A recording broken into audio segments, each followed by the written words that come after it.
Subscribe कीजिए इस channel को और घंटी का बटन दबाइए लेटेस्ट वीडियो देखने के लिए।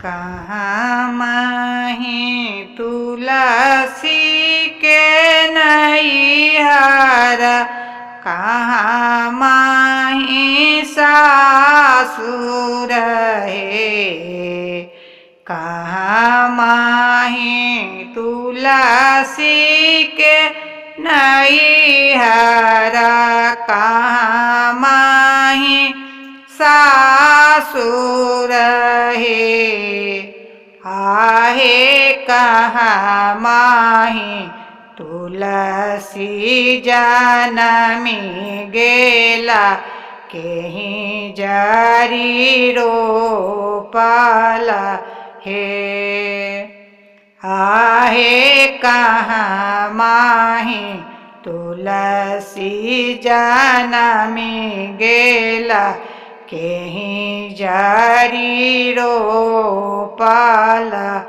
हे।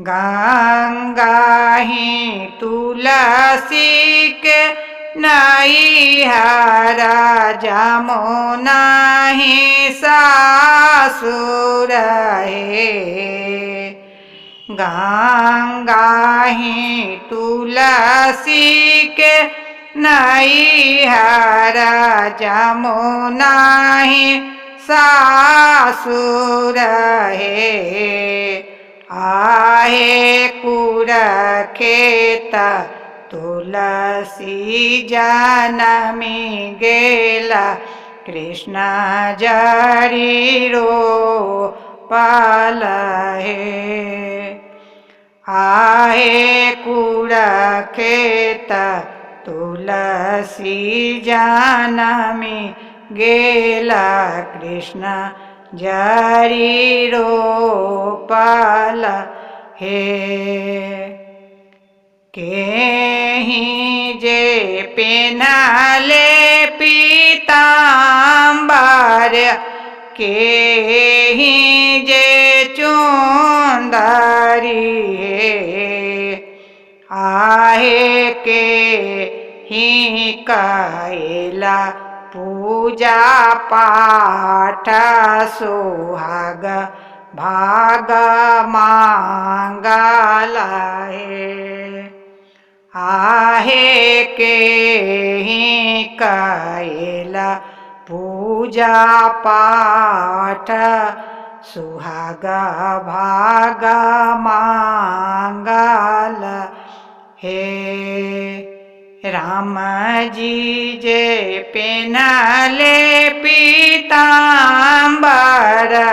सीता चुंदरी पेनो हे, आहे दोनों मिली करे पूजा पाठ, सुहाग भाग पाओल हे, आहे दोनों मिली करे पूजा पाठ, सुहाग भाग मांगल हे। कहाँ माही तुलसी जनमी गेला, केहि जरी रोपल हे, आहे केहि कैला पूजा पाठ, सुहाग भाग मांगल हे।